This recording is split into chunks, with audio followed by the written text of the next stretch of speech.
Hi, Mr. Kulik. Here is the video to describe the mechanism of my tennis ball retriever.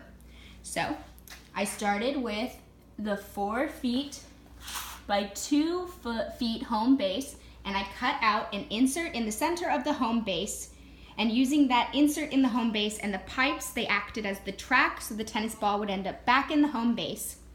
And then I drilled holes in the wood, and I added 2 little hooks, and then I drilled holes in the pipe, and I used a rod to connect the hooks, the rod to connect the pipe to the wood, and then I realized it was too loose, so I added washers on both sides to make it sturdier so it didn't shake as I was dropping it.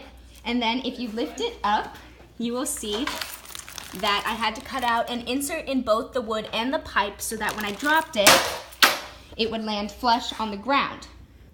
And then, in order to get it to extend from 4 feet to 8 feet, I used a little mechanism where this is upside down, I cut a hole on the outside pipe and on this end, and then I cut a hole on this end of the inside pipe, and I tied a string through it so that when you pulled on the string on the outside, it would bring the bottom of the inside pipe of the insert forward.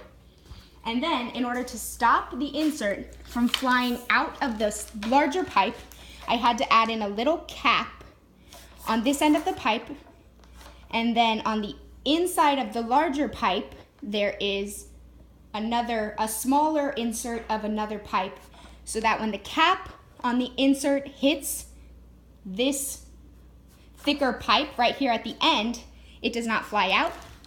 And then we used rope to tie it to 2 weights, and these 2 weights are each about 6 pounds, so that when you let go of the weights, the insert raises up, and then it falls forward and it hits the tennis ball and it hits it back into the home base. All right, thank you so much, Mr. Kulik.